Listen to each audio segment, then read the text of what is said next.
ಬಾಂಗ್ಲಾದೇಶ ವಿರುದ್ಧದ ಟೆಸ್ಟ್ ಸರಣಿಗಾಗಿ ಈಗಾಗಲೇ team India ಅಭ್ಯಾಸ ಆರಂಭಿಸಿದೆ.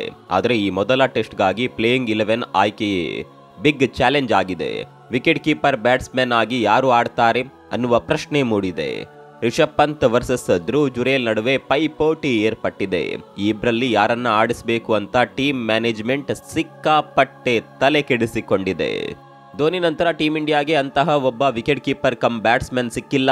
ಆದರೆ ಟೆಸ್ಟ್ ಫಾರ್ಮೆಟ್ನಲ್ಲಿ ರಿಷಬ್ ಪಂತ್ ಆ ಸ್ಥಾನವನ್ನ ತುಂಬಿದ್ರು.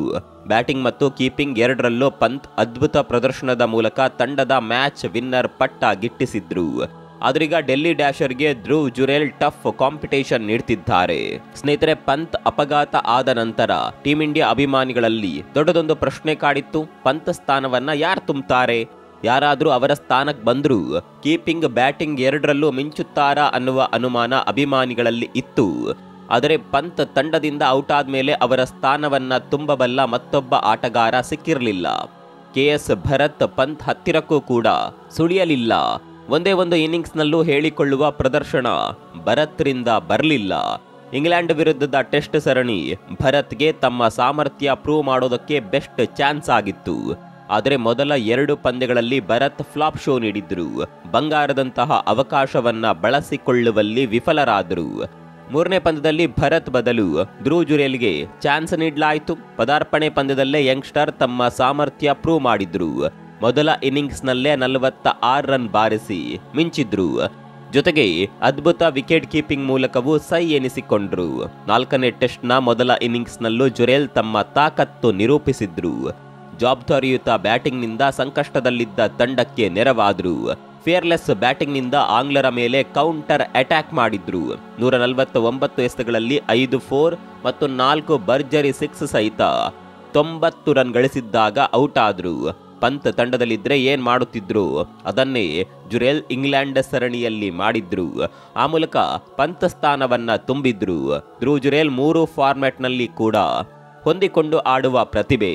ಹೀಗಾಗಿ ಜುರೇಲ್ ಆಗಮನದಿಂದ ಪಂತ್ಗೆ 3 ಫಾರ್ಮ್ಯಾಟ್ನಲ್ಲೂ ಒಂದು ರೀತಿ ಕಾಂಪಿಟೇಷನ್ ಶುರುವಾಗಿತ್ತು.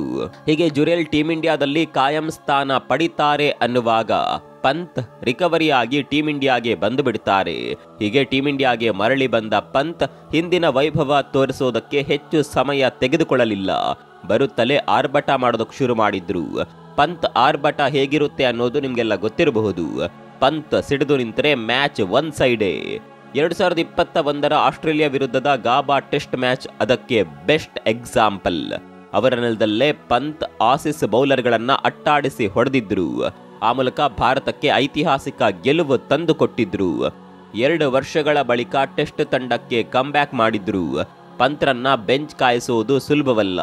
ಅದರಲ್ಲೂ ದುಲೀಪ್ ಟ್ರೋಫಿಯಲ್ಲಿ ಭರ್ಜರಿ ಅರ್ಧಶತಕ ಸಿಡಿಸಿ ಖಡಕ್ ಸಂದೇಶ ರವಾನಿಸಿದ್ದಾರೆ. ಅದೇನೇ ಇರಲಿ, ಟೀಂ ಇಂಡಿಯಾದಲ್ಲಿ ಕೀಪರ್ ಸ್ಥಾನಕ್ಕಾಗಿ ಒಳ್ಳೆಯ ಕಾಂಪಿಟೇಷನ್ ಖಂಡಿತವಾಗಿಯೂ ಇದೆ. ಈ ರೀತಿಯ ಕಾಂಪಿಟೇಷನ್ಗಳು ಒಳ್ಳೆಯದೇ. ಪಂತ್ ಸೀನಿಯರ್ ಆಗಿರೋದ್ರಿಂದ ಸದ್ಯಕ್ಕೆ ಅವರಿಗೆ ಚಾನ್ಸ್ ಸಿಗುವ ಸಾಧ್ಯತೆ ಇದೆ. ಒಟ್ನಲ್ಲಿ ಪಂತ್ ಹಾಗೂ ಜುರೇಲ್ ಇಬ್ರು ಸ್ಟ್ರಾಂಗ್ ಕಂಟೆಂಡರ್ಗಳಾಗಿದ್ದಾರೆ. ಇದರಿಂದ ಬಾಂಗ್ಲಾ ವಿರುದ್ಧದ ಮೊದಲ ಟೆಸ್ಟ್ ಕಾದಾಟದಲ್ಲಿ ಯಾರು ಕಣಕ್ಕಿಳಿಯಲಿದ್ದಾರೆ ಅನ್ನೋದನ್ನ ಕಾದು ನೋಡಬೇಕಿದೆ. ಈ ಬಗ್ಗೆ ನಿಮ್ಗೇನನ್ಸುತ್ತೆ ಕಾಮೆಂಟ್ ಮಾಡಿ.